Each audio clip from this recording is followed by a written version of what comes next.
ओम मनोजवं मारुततुल्यवेगं जितेन्द्रियं बुद्धिमतां वरिष्ठं वातात्मजं वानरयूथमुख्यं श्रीरामदूतं शरणं प्रपद्ये। नमस्कार, स्वागत है आपका आचार्य वाणी में। मैं आचार्य डॉक्टर विक्रमादित्य आपके साथ हूँ। आज का विषय हमारा है कि मेष राशि वालों के लिए आपकी राशि के स्वामी मंगल महाराज जो इस वक्त क्षीणस्थ अवस्था में ग्रहों के योगायोग बना रहे हैं, सबसे कमज़ोर अवस्था में चल रहे हैं और आपकी राशि से चतुर्थ भाव में जाकर बैठ गए हैं। आपकी राशि के अनुसार से जब लग्नेश कमज़ोर हो जाते हैं तो कई प्रकार की जीवन में कई साहस संबंधित, मंगल वैसे ही साहस के प्रतीक है, मंगल सेनापति हैं और आपके लग्न के स्वामी हैं और सबसे इम्पॉर्टेंट ग्रह हैं।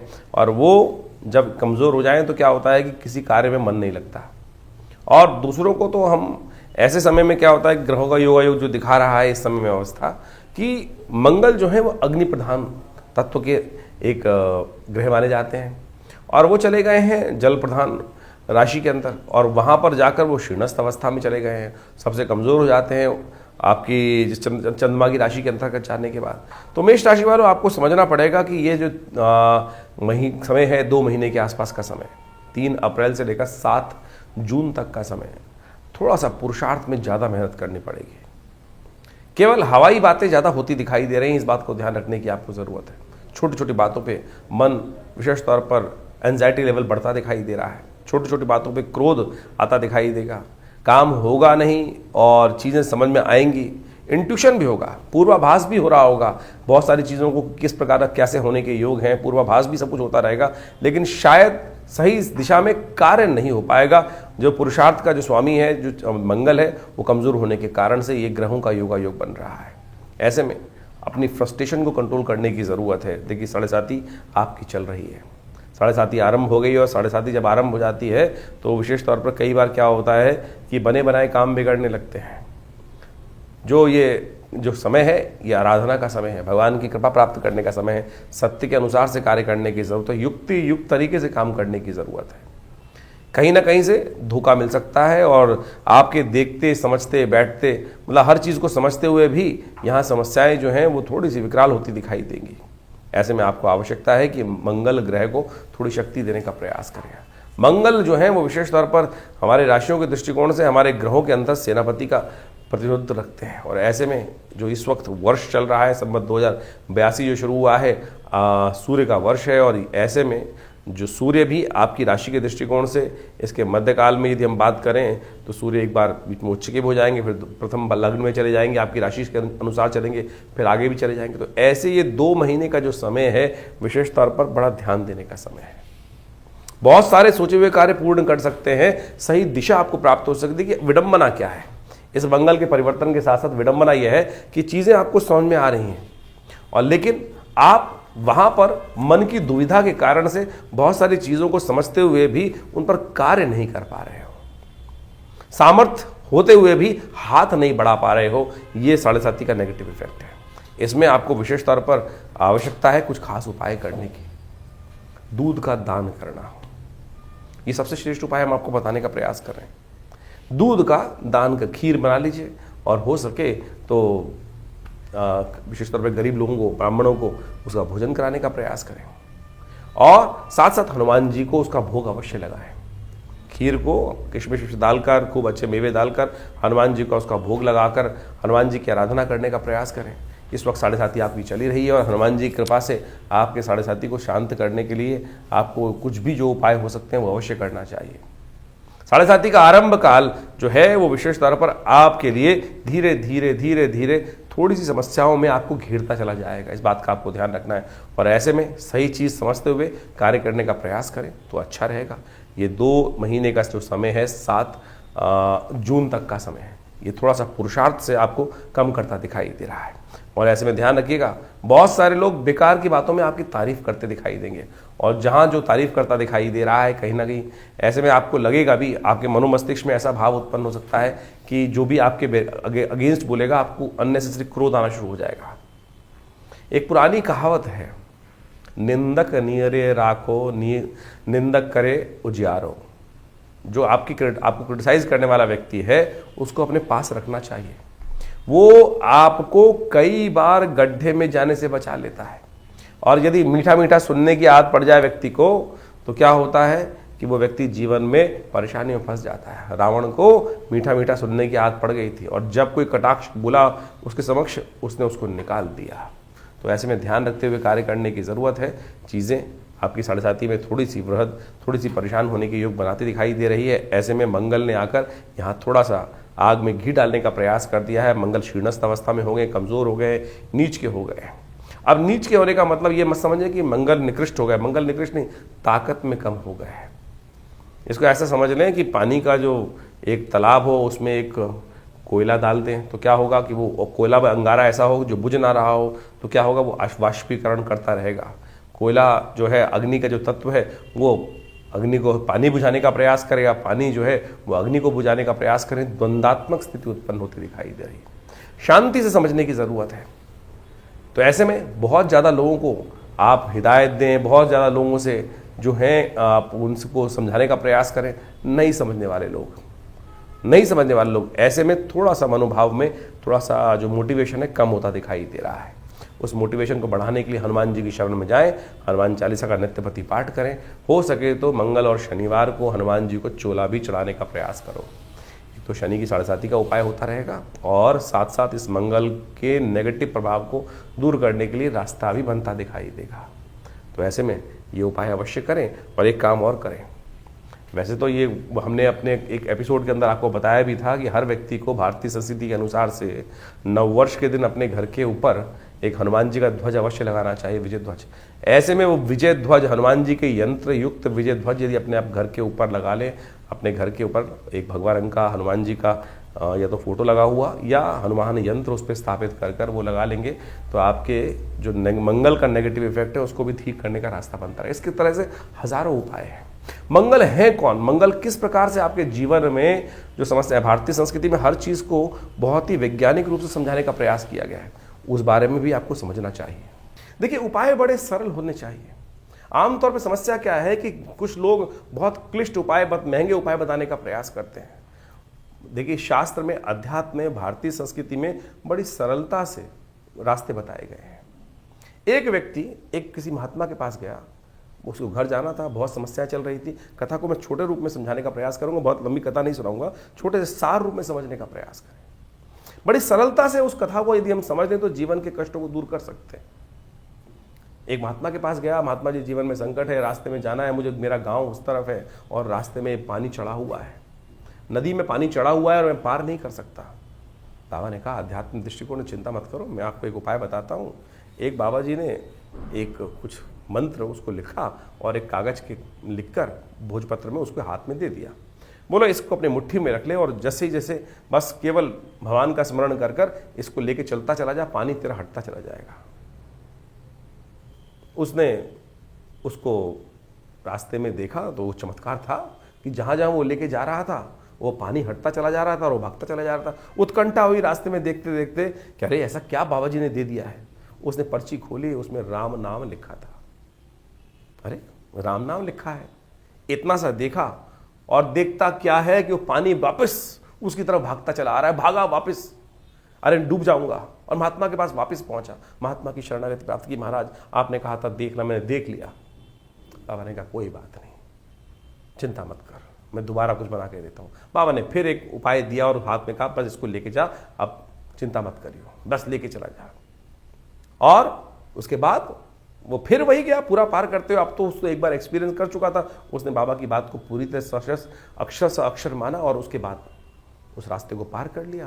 पानी घटा और वो पार कर गया बिना किसी द्वंद्व के कारण से। घर पहुंचा, घर पहुंच के फिर खोलता है हाथ को, पुड़िया को, उत्कंठा, क्योंकि हम भी ऐसे हैं हठधर्मी जो हैं जो ना तो विश्वास करते किसी बात पर। उसने फिर खोल के देखा और उसमें लिखा वही राम नाम। इस संसार को पार करने के लिए राम नाम ही तो है, उपाय यही है। जो उल्टा जपो सीधा जपो वही पार कर जाएगा। उल्टा जप के वाल्मीकि बड़े ज्ञानी बन गए। तो सोचो ये स्थिति थी, लेकिन हमें भी क्या होता है, हमारे को बड़े बड़े पैसे खर्च करके उल्टे सीधे कार्य कर कर तभी हमको मजा आता है।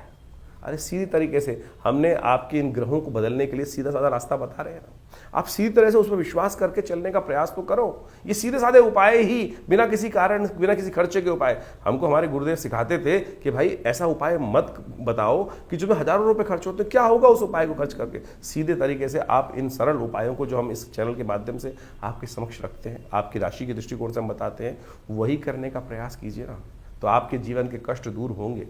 आज की तारीख में आप किसी भी जन्म पत्री को दिखाने जाते हैं, कहीं भी जब बात करते हैं, देखिए बाबाओं ने क्या होकर, कितनी मालाएं, कितने कंठ पहनकर, पता नहीं क्या क्या स्थिति, भाई ये आवरण कैसा बना रखा है, वो एक मिसमरिज्म क्रिएट करने का प्रयास किया जाता है। बहुत अध्यात्म बहुत सरल है और ज्योतिष बिना अध्यात्म के नहीं हो सकता। अध्यात्म के दृष्टिकोण से समझने का प्रयास करें तो आपकी राशि में जो ग्रहों का योग है, मंगल क्या खेल करने वाले, मंगल है कौन, इसके विश्वास जगाने के लिए हम पूरा एक रास्ता आपको बताने का प्रयास कर रहे हैं। समझेंगे तो हमारा विश्वास है आपके कष्टों को दूर करने का रास्ता आप अवश्य बना पाओगे। अब सवाल ये उठता है कि मंगल है कौन।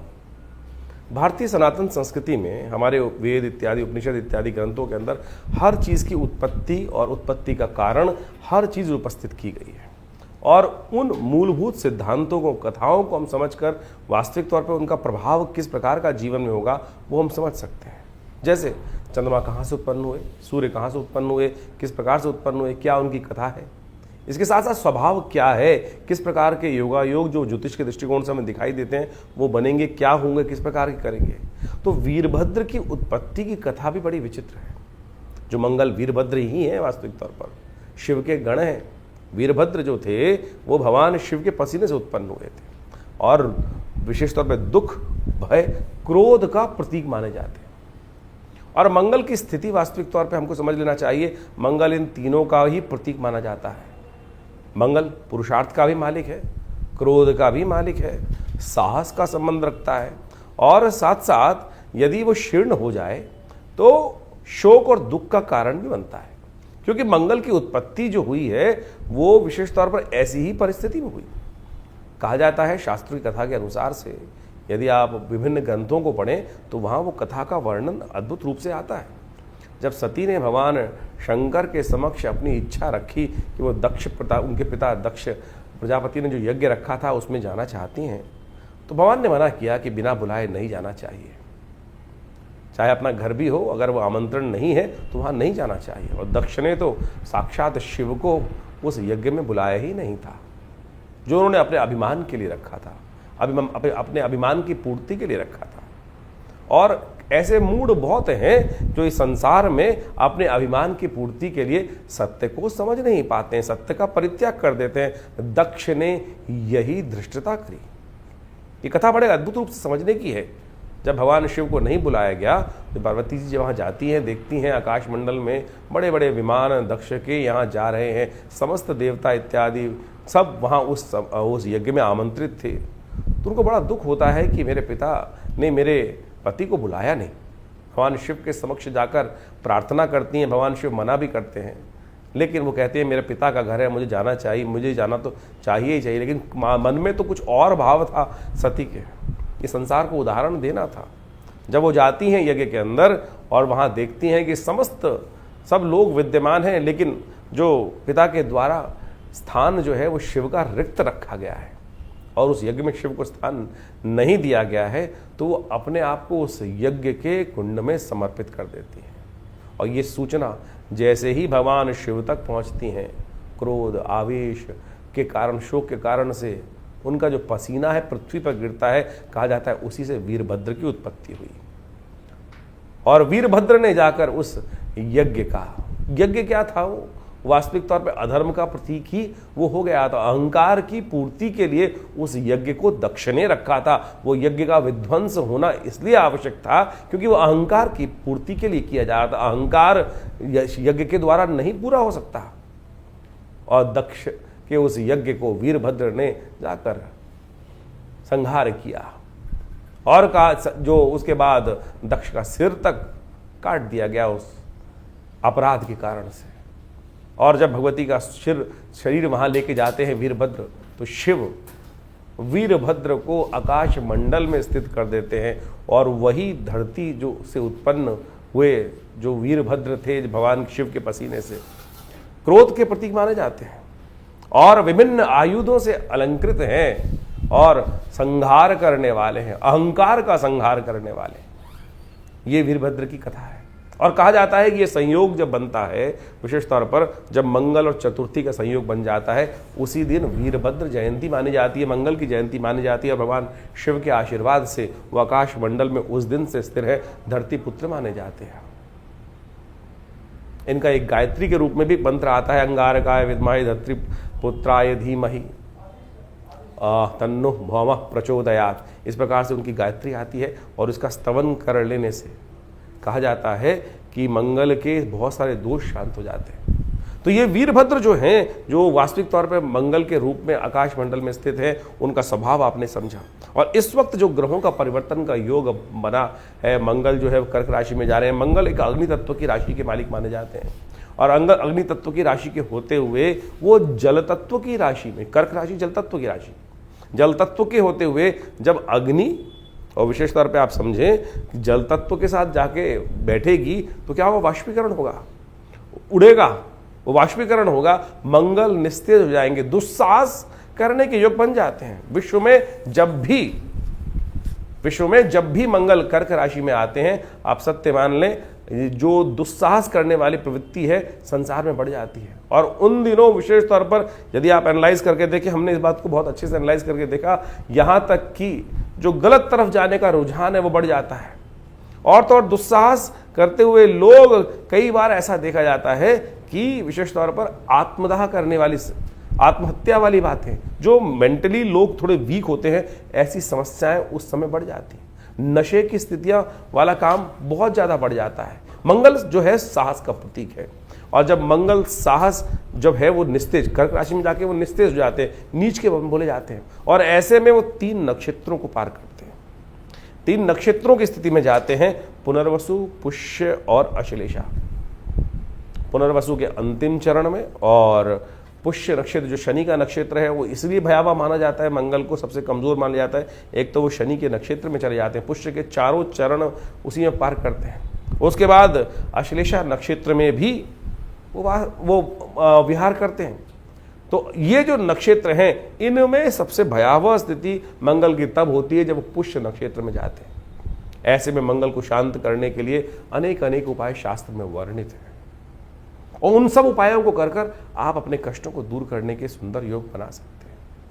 जो हमने आपको उपाय बताए भी बहुत सारे, उसके अंतर्गत यदि एक और श्रेष्ठ उपाय आप करने का प्रयास करें, शिव ही तो मंगल हैं, शिव के गण ही तो वो वीरभद्र थे, और वही तो शिव से ही तो वास्तविक तौर पर उनका शिव की आराधना कर यदि मंगलवार के मंगलवार गुड़ के जल से, मीठे जल से या गन्ने के रस से भगवान शिव का अभिषेक कर लिया जाए, ओम नमः शिवाय इस मंत्र का स्तवन करते हुए, मंगल की गायत्री का पाठ करते हुए, तो कहा जाता है कि मंगल के बहुत सारे नेगेटिव प्रभाव दूर होने के रास्ते आपको प्राप्त होंगे। तो ये बात आपको सैद्धांतिक तौर पे समझते हुए कार्य करने का प्रयास करना चाहिए। इससे आपके जीवन के बहुत सारे कष्टों को दूर करने का रास्ता आपको प्राप्त होगा, ग्रह नक्षत्रों में परिवर्तन का रास्ता आपको प्राप्त होगा। इसके साथ साथ आपको ये भी समझना चाहिए कि हम हर चीज़ को राशि के दृष्टिकोण से विभाजित करने का प्रयास करते हैं। अब हमको इस चैनल के माध्यम से आपके समक्ष गोचर की व्यवस्था समझानी है, लेकिन ये गोचर की व्यवस्थाएं जो हैं वो तो एक सार्वभौमिक रूप में है। आप ये समझें कि जिन दिनों ये मंगल जिस प्रकार की स्थिति में रहते हैं, इस बार तो वैसे ही जो वर्ष चल रहा है, संवत 2082 आरंभ हुआ है, सूर्य का वर्ष है। ऐसे में मंगल का स्थिति में इस प्रकार से आना, जो करीब 3 अप्रैल से लेकर 7 जून तक ये स्थिति मंगल की रहेगी, और इसमें विभिन्न नक्षत्रों में मंगल का प्रवेश होगा, जैसे हमने आपको बताया। इन सब में अलग अलग प्रभाव मंगल, हम समय समय पर उस बारे में आपको अवगत कराते रहेंगे। लेकिन अग्निकांड, दुस्साहसपूर्ण कार्य, विश्व में को अशांत करने के लिए जो नेगेटिव सोच वाले लोग हैं वो दुस्साहस करने का कार्य कर सकते हैं। आतंकवादी घटनाएं, आमतौर पर जब भी मंगल इस प्रकार की स्थिति में आता है, कर्क राशि में आता है, तो दुस्साहसपूर्ण कार्य सामने आ गए। देखिए मंगल प्रतीक है साहस का, साहस आएगा तो मंगल को सेनापति कहा जाता है ज्योतिष के दृष्टिकोण से। जब मंगल सेनापति में पूर्ण ताकत में होगा तो सामने आकर व्यक्ति लड़ेगा, सामने आकर वो साहस करने का प्रयास करेगा। लेकिन जब मंगल क्षीण हो जाता है तो दुस्साहस, गलत कार्य, निकृष्ट कार्य करने की तरफ गलत मानसिकता के लोग ज्यादा प्रेरित हो जाते हैं। आतंकवादी घटनाएं जो बम विस्फोट इत्यादि की घटनाएं ज़्यादा विशेष तौर पर घटने के कार्य करते हैं, जिनको नीचता वाले कार्य कहा जाता है, यानी गलत तरफ ताकत लगाकर कार्य करने की तरफ, निकृष्ट कार्य करने की तरफ मनोवृत्ति लोगों की बदलती चली जाती है। नुकसान पहुंचाने का कार्य, मानवता को नुकसान पहुंचाने का कार्य ऐसे में निकृष्ट मानसिकता के लोग ज़्यादा करते दिखाई देंगे। शांत होकर आपको समझने का प्रयास करना, आपको अपने जीवन की रक्षा करने का प्रयास करना चाहिए। ज्योतिष में ग्रह योग की गणनाएं जो हैं वो विशेष तौर पर बड़े वृहद रूप से बताई जाती हैं, और इस वक्त विभिन्न राशियों के अनुसार से अलग अलग प्रभाव तो समझ लेना चाहिए। तो हम हर राशि के अनुसार से आपको आपकी राशि के अनुसार से ये बात तो बता ही रहे हैं, लेकिन फिर भी आपकी ग्रह गणना तो अलग होगी, ये बात भी आपको समझ में आती है। राशि के दृष्टिकोण से गोचर का प्रभाव तो समझ में आ जाएगा, लेकिन मूलभूत कुंडली के अंदर जो ग्रहों का योगायोग बना है वो कितनी ताकत में है। हाँ, अगर आपकी कुंडली में वैसे ही कहीं ना कहीं नीच के बैठे हुए हैं मंगल और गलत अवस्था में, अस्त अवस्था में है, तो ये आपके लिए समय भयावह हो सकता है। और वहीं अगर आपकी कुंडली में मंगल पूर्ण ताकत में है, मंगल की दशाएं अच्छी चल रही हैं, नवांश में मंगल शुद्ध होकर बैठा है, तो आपके लिए इतना गलत का समय नहीं होगा जितना ओवरऑल दिखाई देता है। तो ऐसे में आप अपनी जन्मपत्री को समय समय पर अच्छे से चेक कराते रहें, पूछते रहें, गणनाएं जानते रहें। जैसे हम कहा जाता है ना कि आज की तारीख में मॉडर्न ज़माने में कहा जाता है कि डॉक्टर साहब के पास जाकर समय से करीब 6 महीने में कम से कम एक बार अपने ब्लड टेस्ट और पूरी संपूर्ण रूप से कंसल्टेशन ले लेनी चाहिए। तो उसी प्रकार से ज्योतिष भी एक ऐसी चीज़ है कि एक ऐसा आईना है कि जो आपके भविष्य को में क्या कुछ होने की योग हैं, किस प्रकार के योगायोग बनने वाले हैं, उस सब संबंध में आपको अवगत करा सकता है। और लोग सही समय में समझ लें कि हमारा समय कैसे चल रहा है। जैसे हम आपको बताते हैं कि भैया इस वक्त गोचर में ये 7.5 का योग चल रहा है, किसी राशि में ये समय ये चल रहा है, ये चल रहा है, ऐसा चल रहा है, तो क्या होता है, लोग उससे पहले सावधान हो जाते हैं। और सावधानी यदि रहेगी तो दुर्घटना कम घटेगी, और सावधानी हटी तो आपने बोर्ड पे देखा हुआ, लिखा हुआ, सावधानी हटी दुर्घटना घटी। तो यही बात है। इसके अनेक उपाय शास्त्र में वर्णित हैं, जो हमने बड़े सरल रूप में आपके समक्ष रखने का प्रयास किया है। बहुत सारे लोग कहते हैं कि ज्योतिष डराते हैं। ज्योतिष डराने का विषय नहीं है, ज्योतिष अवगत कराने का विषय है। देखिए, आप अगर नेगेटिव सोच रखेंगे तो फिर समस्याएं उत्पन्न होने के योग बनेंगे। आप कोई बीमारी है तो अब ऐसे तो एक समझें कि जैसे मान के चले हर कोने पर कहीं ना कहीं किसी ना किसी बीमारी के वायरस फैले हुए हैं। कई लोग बहुत डरते हैं। आप मान के चलें कि भैया नहीं वहाँ तो हाइजीन नहीं होगा, ये नहीं होगा, वो नहीं होगा। कुछ लोग होते हैं एकदम उत्साह के सारे, नहीं मेरी इम्यूनिटी इतनी स्ट्रांग है, मैं तो बिल्कुल ठीक ठाक होकर निकल जाऊँगा। और ऐसे में जब मंगल नीच के हो जाते हैं तो जो डरने वाले व्यक्ति होते हैं और ज़्यादा भयावह स्थिति में हो जाते हैं। इमोशनल वीक व्यक्ति जो हैं, जो साइकोलॉजिकल तौर पे कमज़ोर व्यक्ति हैं, उनकी स्थिति आप स्वयं एनालाइज कर सकते हैं। जिनकी कुंडली में चंद्रमा बहुत नीच के होकर बैठे हुए हैं, कुंडली के अंदर चंद्रमा जो नीच के होकर बैठे हैं या शीर्णस्थ अवस्था में या मंगल शीर्णस्थ अवस्था में, उनकी मनोदिशा आपको देखने को मिल सकती है कि किस प्रकार से वो और ज़्यादा नेगेटिव हो सकती है। कोरोना काल आया, बहुत सारे लोगों ने बाहर निकल कर कार्य किया, और बहुत सारे लोग जो डर के बैठे रहे, बहुत सारे लोग को इन्फेक्शन हुआ भी, लेकिन अपनी यदि उनकी इम्यूनिटी अच्छी थी तो बच के आ भी गए, और जिनकी इम्यूनिटी वीक थी वो बेचारे क्षय को प्राप्त हो गए। तो ऐसे ही समझें कि ज्योतिष की मूल जन्मपत्री जो है आपका जो मूल कैरेक्टर है, वो उस जन्मपत्री से निष्कर्ष जो समझ में आता है कि क्या कुछ प्रकार का योग बने हुए हैं और ये व्यक्ति क्या कुछ कर सकता है, कैसे समय में इसको किस प्रकार का कार्य करने का मौका मिलेगा और कैसे उन समस्याओं को ठीक करने का योग बना पाएगा। तो हम इस विषय में आपके समक्ष जो समय समय पर गोचर का प्रभाव समझाते हैं, तो बहुत सारे लोग कमेंट में लिख के भेज देते हैं नहीं डरा। अरे डराने का विषय ही नहीं है ज्योतिष। अगर कोई डॉक्टर आपको कहे भैया कि थोड़ा सा हाथ धो के खाना खा लिया करो, तो वो डरा रहा है आपको? कौन डरा रहा है आपको? आप हाइजीन मेंटेन करने की बात करनी। शास्त्र के अंदर अगर कहा है कि पवित्र स्थिति में खाना खाओ, खाना धो के खाओ, हाथ धो के खाना खाना चाहिए, साफ सुथरी जगह बैठ के जो भी कार्य करना चाहिए, तो ये डराना नहीं है भाई। उसमें कहे जी इन्फेक्शन हो जाएगा, और लोग तथाकथित तौर पर कैसे ले लेते हैं इस स्थिति को, तो आप समझें कि जिनकी मानसिकता जो हमको, एक बात समझे, पुरानी कहावत है, जाकी रही भावना जैसी। अगर कोई ऐसे ग्रहों के प्रभाव को समझकर भावना डर रहा है तो उसकी भावना ही डरपोक है। आप उसकी भावना ही डरपोक है। अगर कोई व्यक्ति आपको अच्छी बात समझाने का प्रयास कर रहा है कि भाई ये स्थिति है, इसको ठीक से समझा लो, आपके माता पिता बुजुर्ग जो आपसे अच्छी भावना रखते हैं वो हमेशा आपके लिए जो है, जिनका आपके बारे में दिल थोड़ा दुखता रहता है, अरे सावधान रखना चाहिए बच्चे को, दर्द ना हो जाए, चोट ना लग जाए, तो मन में ये भाव रहता है, प्रेम के साथ ऐसा भाव होता है। और उसको जब हम थोड़े से हमारे बुजुर्गों से हम बहस कर लेते हैं, नहीं नहीं आप तो फालतू में डरते रहते हो, और डरते नहीं, वो प्रेम है, वो प्रेम है, स्नेह है। वो वास्तविक तौर पर ये बात हमको समझनी चाहिए, बाद में समझ में आती हैं ये बातें। इसलिए कोशिश ये करें, जो ज्योतिष के विषय हमने आपके समक्ष रखे हैं वो वास्तविक तौर पर वैज्ञानिक तथ्यों पर आधारित है। इन कथाओं को हम इसीलिए यहाँ डालते हैं, समझाने का प्रयास करते हैं कि ज्योतिष कपोल कल्पित गणनाओं पे नहीं चलती, प्रत्यक्ष प्रभाव से। नासा जैसे ऑर्गेनाइजेशंस, विश्व के आज बहुत रेप्यूटेड जो ऑर्गेनाइजेशंस हैं, वो भी हमारी गणनाओं को समझते हैं और हमारी गणनाओं के अनुसार से सोचे कितना सुंदर संस्कृति रही होगी। लेकिन कुछ है मूड जो आपके साथ उपहास करते होंगे, अपनी संस्कृति का उपहास करने का प्रयास करते हैं। तो हमारा आपसे अनुरोध है, हमारा आपके समक्ष एक विशेष तौर पर बात रखने का तरीका है, कोशिश करें इन गणनाओं को हल्के में ना लिया करें। हम आपके साथ समय समय पर जुड़े रहते हैं और दिल्ली में हमारा ये संस्थान जो विवेकानंद योगाश्रम है, पिछले करीब 60-70 सालों से आप सबके लिए कार्य कर रहा है, आध्यात्मिक क्षेत्र में कार्य कर रहा है और बहुत सारे यज्ञ इत्यादि समय समय पर चलते ही रहते हैं आश्रम में। आप सब उस यज्ञ इत्यादि में सम्मिलित हो सकते हैं। अभी हमने इस ये ग्रहों के परिवर्तन से पहले मंगल की अंगारक चतुर्थी पड़ी और उस दिन बड़े 1 अप्रैल को बड़ा सुंदर दुर्गा सप्तशती का यज्ञ चल ही रहा था। उसमें भी सब लोगों को ने आके भाग लिया, अपने नाम से यज्ञ कराए, उसके साथ साथ और उस दिन सुंदरकांड का पाठ भी किया।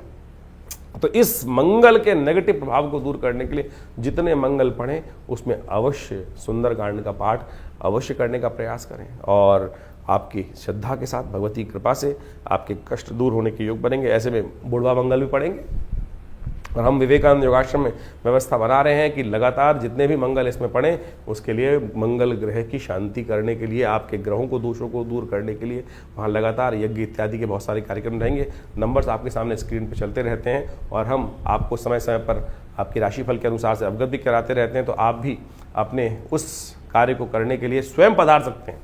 विवेकानंद योगाश्रम में ये व्यवस्था है कि आप खुद आकर पूजा कर सकते हैं। बहुत सारी संस्थाओं में ऐसा होता है पूजा हो रही नहीं हो रही पता ही नहीं चल रहा है। हम उस व्यवस्था को आपके साथ जोड़ते हैं। हर रविवार को अभी और इन दिनों जहाँ जब ये स्थिति रहेगी, मंगल ऐसी खराब स्थिति में रहेंगे, तो आश्रम पर सुंदरकांड की सुंदर व्यवस्था हमने लगातार रखने का प्रयास किया है। आप भी अपने नाम गोत्र को आश्रम पर भेजकर अपने स्थान को आरक्षित कर खुद बैठना चाहें तो आपका स्वागत है। इन समस्त कार्यक्रमों में जो समय समय पर रहेंगे आप उसमें बैठकर अपने ग्रहों का उपचार बहुत सुंदर तरीके से कर सकते हैं। और शास्त्रीय माने हमारे यहाँ जो यज्ञ की व्यवस्था है ना, वो सबसे सुदृढ़ व्यवस्था है। आप समझे, शास्त्र के अंदर 3 विधियां बताई गई हैं, मंत्र जप, स्नान और दान। और दान हम जब भी कर रहे हैं और किसी गलत व्यक्ति को दान कर दिया तो दान का लाभ की जगह नुकसान हो जाएगा। यज्ञ जो है वो भगवान के नाम पर हम आहुति जो अर्पित करते हैं वो सीधी भगवान को ही प्राप्त होती है, उससे श्रेष्ठ कोई चीज। इसीलिए कहा गया है शास्त्र में, यज्ञो वै श्रेष्ठतम कर्म। तो आप श्रद्धा के साथ इन समस्त रीतियों को समझते हुए अपने जो हमारी पद्धति रही है, भारतीय संस्कृति की सनातन पद्धति रही है, उसके साथ जुड़े रहें। और हमारा विश्वास है कि इन समस्त कष्टों से निवारण करने के लिए, ग्रहजनों के प्रभाव को अपने लिए शुभ बनाने के लिए यदि आप इन समस्त शुभ कर्मों के साथ जुड़े रहेंगे तो लाभ ही होगा, कष्ट दूर ही होंगे और जीवन आनंद से व्यतीत होगा।